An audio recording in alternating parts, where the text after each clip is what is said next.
L'évangile selon Luc débute par une explication et un mystère. L'explication, c'est comment il a été écrit.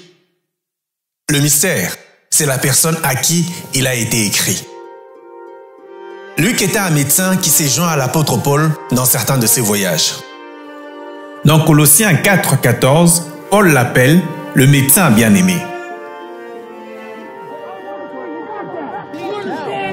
À l'heure arrivée à Jérusalem, il y avait une émeute près du temple et Paul fut arrêté par les Romains. Il passa alors 2 ans comme prisonnier en Césarée-Maritime, sur la côte méditerranéenne. Et Luc était avec lui pendant le voyage vers Rome. Où était donc Luc avant le voyage vers Rome? Luc profita probablement de 2 ans qu'il passa en Judée pour faire des recherches sur une partie de ce qui apparaîtrait plus tard dans son évangile.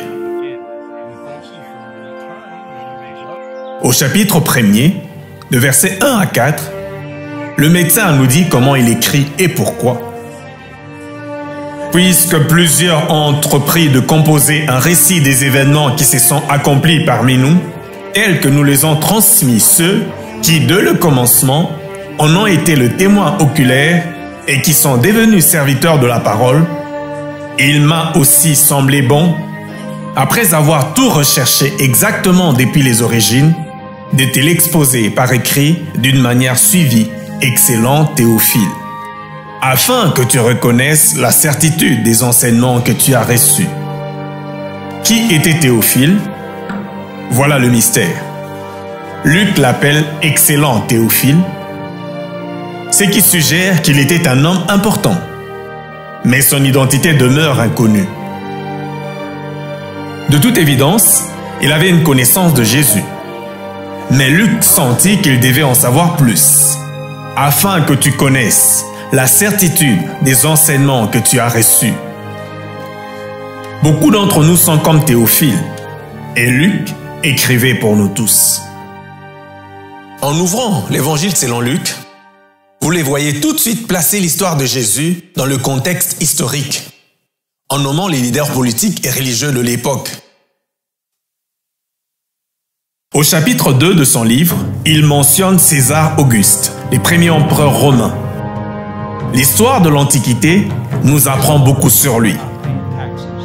Pour gouverner un empire aussi vaste et diversifié, Auguste et le Sénat avaient besoin à Rome d'une connaissance pointue de la population. Luc 2, le verset 1er dit « En ce jour-là, parut un décret de César Auguste en vue du recensement de toute la terre.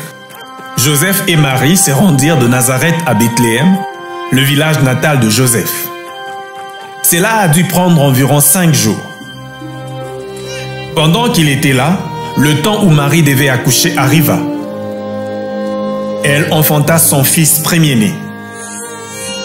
Elle l'emmaillota et le coucha dans une crèche. » Ouvrez Luc au chapitre 3 et l'histoire avance de 30 ans. Ici encore, Luc prend soin d'intégrer la scène à l'histoire, avec les leaders politiques de ce temps. Il dit « La 15e année de Tibère César, alors que Ponce Pilate était gouverneur de la Judée. » Tibère César, l'empereur qui succéda à Auguste, nous est bien connu par le biais de l'histoire. Dans les évangiles, Tibère est perçu comme un personnage puissant mais vivant loin à Rome, pas directement impliqué dans l'histoire. Nous n'avons pas de portrait de Ponce Pilate, mais l'histoire ancienne révèle l'époque où il était gouverneur de la Judée. Et on trouva à Césarée, sur la côte méditerranéenne une pierre sur laquelle était inscrite son nom.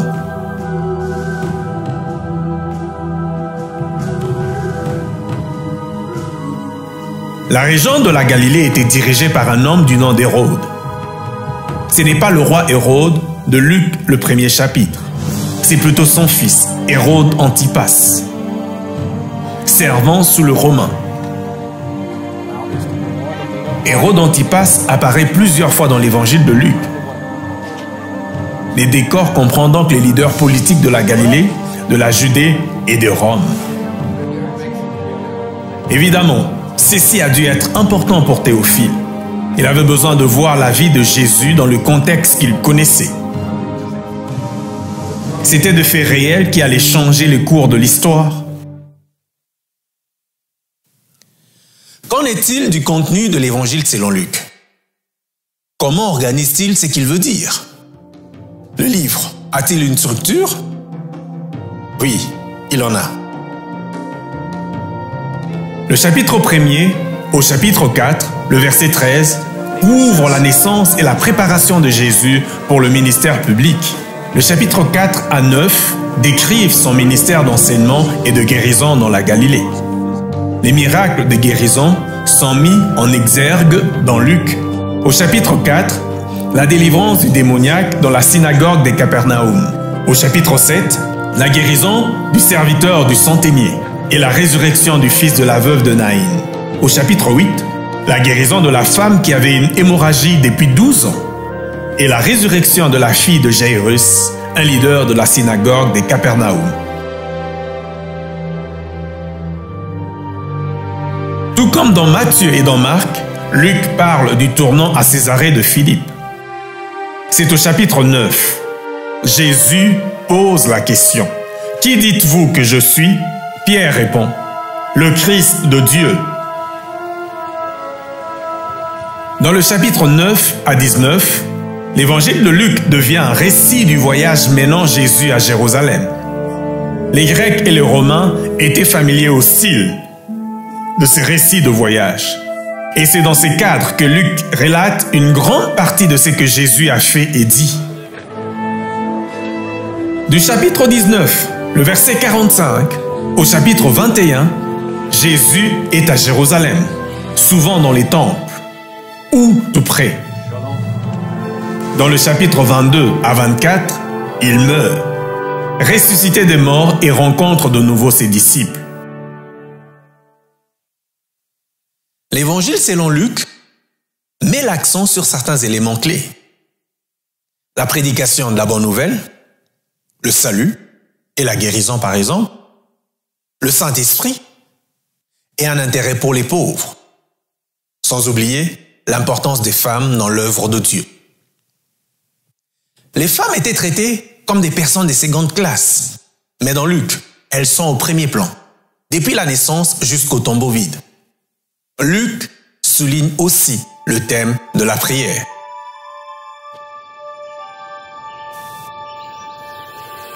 Pour Jésus, la prière avait une importance vitale. Luc 5, le verset 14. Les foules nombreuses s'est rassemblées pour l'entendre et pour être guéris de leur maladie. Mais lui s'est retiré dans les déserts et prié.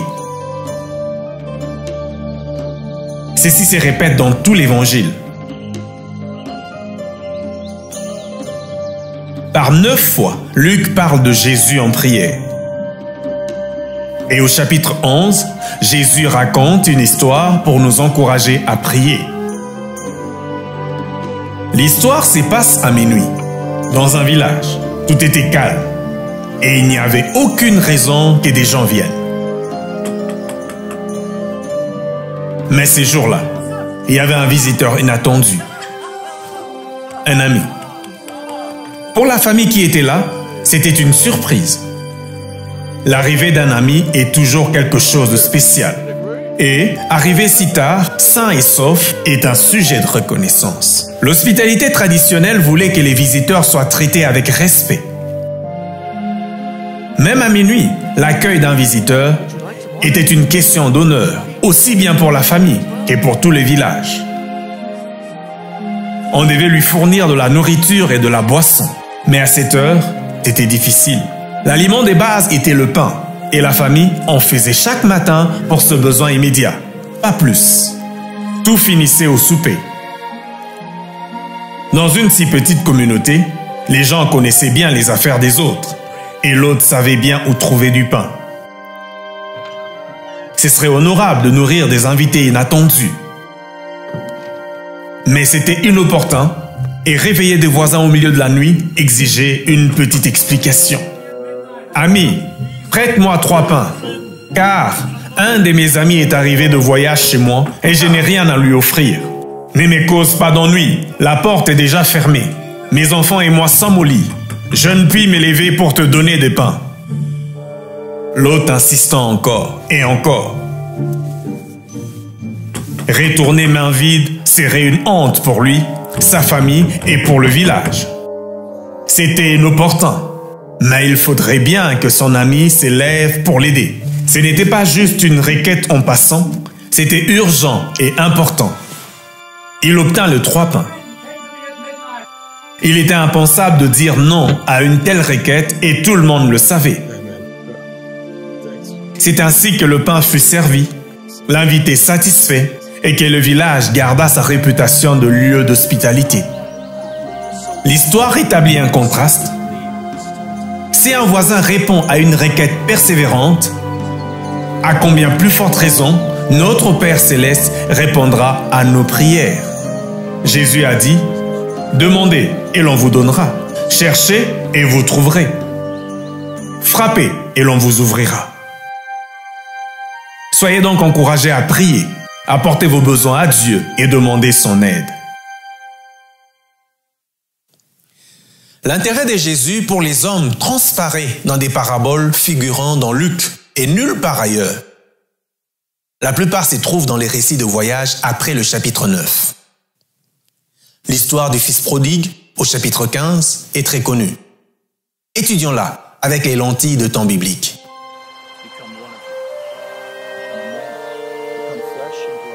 Le ministère de Jésus avait conduit beaucoup à Dieu, y compris des personnes considérées avec mépris comme des pécheurs. Les pharisiens se mirent à les critiquer.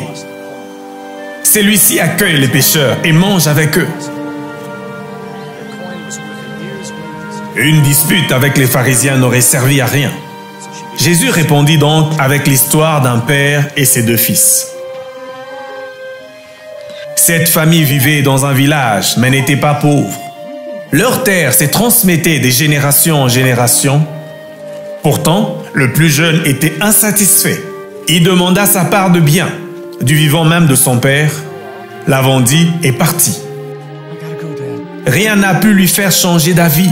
Il quitta sa famille, son village, la terre que Dieu avait donnée à ses ancêtres, la terre promise.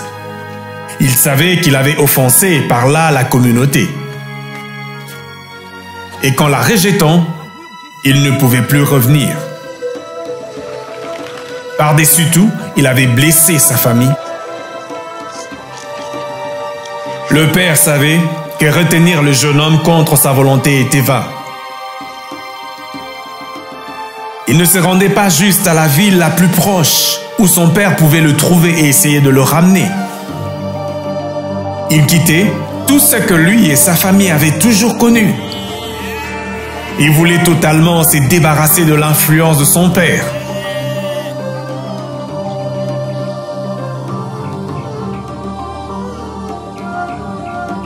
Le voyage devant lui allait prendre du temps. Il voyagea plusieurs jours, jusqu'à ce que son village soit loin derrière et qu'un nouveau pays où tout était différent apparaisse. Voilà ce qu'il voulait.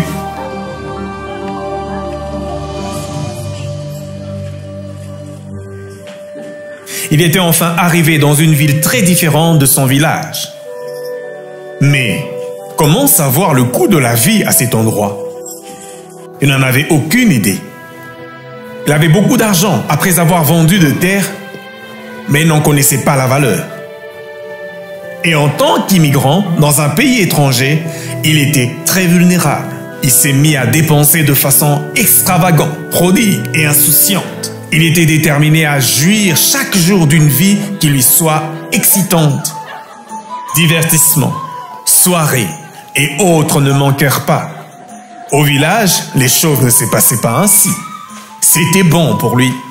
Loin de son père et de son frère, il pouvait faire ce qu'il voulait. Il passait du bon temps. Les amis étaient disposés à fêter avec lui tant qu'il payait les factures. La vie en ville était excitante et le jeune homme pensait en jouir pleinement. Il avait un style de vie extravagant. Les semaines et les mois passaient et il dépensait comme si l'argent durerait pour toujours. Il ne lui était jamais venu à l'esprit qu'il gaspillait la moitié de tout ce pourquoi son père avait travaillé et qu'un jour tout changerait. Un jour, il n'y aurait plus d'argent pour payer tout cela. Qu'est-ce qui se passerait alors? Enfin, c'était arrivé. L'argent s'épuisa. Il ne restait plus rien. Il n'avait jamais pensé à avoir un emploi régulier. Il n'avait ni crédit, ni bien, ni famille, aucun endroit à lui. Personne vers qui se tourner. Il n'avait rien, rien du tout. Les créanciers auraient pu les déshabiller. Mais il était chanceux. D'autres hommes dans sa situation avaient été vendus au marché d'esclaves. Lui avait toujours au moins sa liberté, mais c'était tout. Il n'y avait aucun lieu dans cette ville pour lui offrir un abri et de la nourriture. C'était la famine. La nourriture était rare et chère. Il utilisa ses derniers sous, mais cela ne suffit pas. Et même le pain était difficile à trouver. Personne n'avait cure de ce qu'ils vivent ou qu'ils meurent. Enfin, un citoyen du pays accepta de lui donner du travail. Il devait nourrir les cochons. C'était l'esclavage moisin. Il avait tout perdu. Finalement, il prit une décision. Combien d'employés chez mon père ont du pain en abondance? Et moi ici, j'ai péri à cause de la famine. Je me lèverai et j'irai vers mon père. Cette fois, le voyage était plus difficile. Il était faible, faute de nourriture et n'avait pas d'argent. Mais il devait continuer à rentrer à la maison. « Père, dit-il, j'ai péché contre le ciel et envers toi. Je ne suis pas digne d'être appelé ton fils. Traite-moi comme l'un de tes employés. » Il n'avait pas compris que le pardon ne se mérite pas. Il est donné librement ou pas du tout. Son père le vit, même quand il était encore loin. Il savait qu'un homme âgé devait se montrer digne. Mais qu'importe s'il pouvait ramener son fils à la maison. Le jeune homme tenta de faire un discours. « Père, j'ai péché contre le ciel et envers toi. Je ne suis pas digne d'être appelé ton fils. » Mais le père avait d'autres plans. Il dit, « Apportez vite la plus belle robe et mettez-la à lui. Mettez-lui une bague au doigt et des sandales pour ses pieds. Mangeons et réjouissons-nous. » Le père fit une fête pour tout le village. Le veau qui était réservé pour un festival sera mangé aujourd'hui. Le voisin et les amis vinrent se joindre à la fête pour partager la joie du père. Mais il y avait un problème. Le grand frère travaillait dans le champ. Et quand il revint, il refusa d'entrer. Il méprisa son frère et ne voulut rien avoir avec lui. Mais c'était aussi une injure publique à son père. Il dit, « Voici, il y a tant d'années que je te sers. Mais quand ton fils que voilà est arrivé, c'est lui qui a dévoré ton bien avec des prostituées. Pour lui, tu as tué le veau gras. » Le père répondit, « Toi, mon enfant, tu es toujours avec moi, et tout ce que j'ai est à toi. Mais il fallait bien se réjouir et s'égayer. Car ton frère que voilà était mort et il est revenu à la vie. Il était perdu et il est retrouvé. » Lorsque Jésus finit l'histoire, la vérité était plus qu'évidente. Les pharisiens avaient tort de critiquer l'amour que Jésus manifestait pour les pécheurs. L'un des pécheurs que Jésus accueillit en allant à Jérusalem était Zachée. Selon Luc, le chapitre 19 au verset 2, Zachée était chef des péagers et un homme riche. Le système d'impôts pour lequel il travaillait était corrompu et sa richesse provenait de sa collaboration avec les Romains. Zachée était chargé de collecter les péages sur les transports des marchandises passant par Jéricho, où la route commerciale croisait le Jourdain vers la Judée.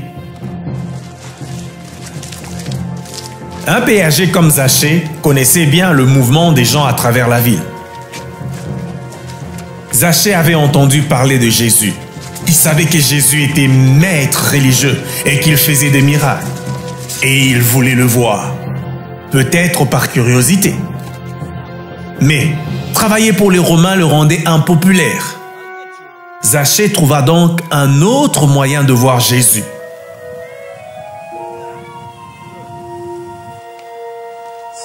Jésus l'appela de son nom. « Zachée, hâte-toi de descendre, car il faut que je demeure aujourd'hui dans ta maison. »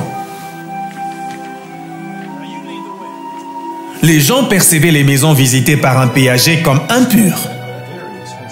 Et rentrer dans la maison même d'un péager était impensable.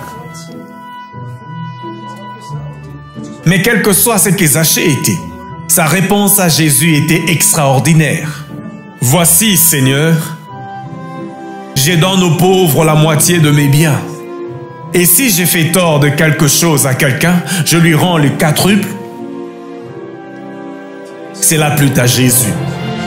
Aujourd'hui, le salut est venu pour cette maison parce que celui-ci est aussi un fils d'Abraham. Car le Fils de l'homme est venu chercher et sauver ceux qui étaient perdus. L'opinion des gens sur lui n'avait plus d'importance. Zachée était accepté par Jésus et ses disciples. Mais Jésus devait continuer son voyage vers Jérusalem. Au chapitre 19, la tension s'est mise à monter. Quand Jésus arriva à Jérusalem sur un anon, les gens s'est mis à crier pour les miracles qu'ils avaient vus. « Béni soit le roi, celui qui vient au nom du Seigneur. Paix dans le ciel et gloire dans le lieu très haut. » Certains pharisiens dirent à Jésus, « Maître, reprends tes disciples. » Il répondit, « Je vous le dis, s'ils se taisent, les pierres crieront. »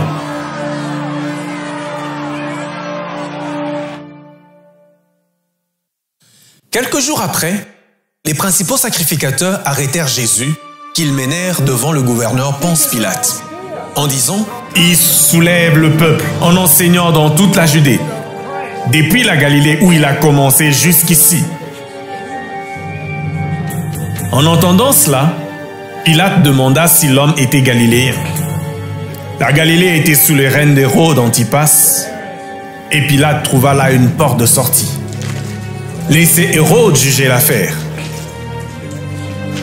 Puisque c'était la fête juive de la Pâque, Hérode était aussi à Jérusalem et pouvait vite régler l'affaire. Seul Luc parle de cette partie de l'histoire au chapitre 22. Hérode souhaitait voir Jésus depuis un moment, et voilà l'occasion. Mais la situation a été difficile. Les principaux sacrificateurs de Jérusalem voulaient la mort de Jésus.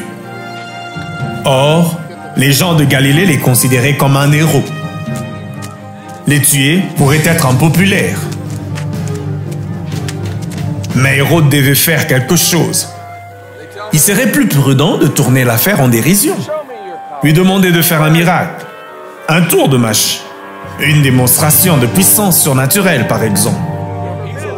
Les sacrificateurs l'accusaient de soulever le peuple en Galilée et de prétendre être le roi des Juifs. N'a-t-il rien à dire? Voulait-il vraiment mourir? Jésus garda le silence. Hérode demanda un habit éclatant. Il avait plusieurs vieilles grandes capes. Si Jésus était roi, il devait en paraître un. Pilate était généreux en lui envoyant Jésus. Il allait lui aussi être généreux et intelligent en le lui renvoyant. Jésus était ainsi de nouveau entre les mains des Romains. Pilate prononça contre lui la peine de mort par crucifixion.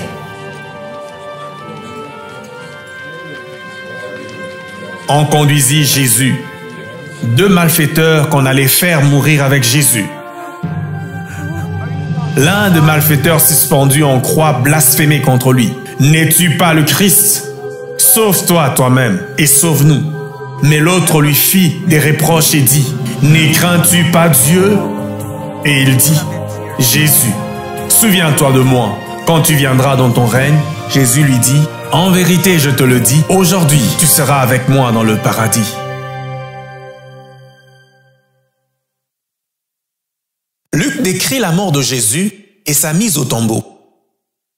Le dimanche matin, des femmes disciples s'y rendirent au tombeau, mais il était vide. Puis soudain, elles virent deux anges qui leur dirent que Jésus était toujours vivant. Dans Luc, le chapitre 24, le verset 36, les disciples, étant à Jérusalem, parlaient de tout ceci lorsque Jésus leur apparut. « Que la paix soit avec vous. » Dans la frayeur, ils croyaient voir un esprit. Jésus leur dit, « Touchez-moi et voyez. Un esprit n'a ni chair ni os, comme vous voyez que j'en ai. Avez-vous quelque chose à manger? » Ils lui donnèrent un morceau de poisson grillé, qu'il mangea devant eux. Jésus dit, « Vous en êtes témoins. J'enverrai sur vous ce que mon Père a promis. Mais vous, restez dans la ville, jusqu'à ce que vous soyez revêtus de la puissance d'en haut. » Pourquoi ne pas lire l'évangile de Luc du début à la fin? Vous pourriez l'apprécier par vous-même. Comme à Théophile, cet évangile vous est adressé afin que vous puissiez découvrir la vérité concernant Jésus-Christ.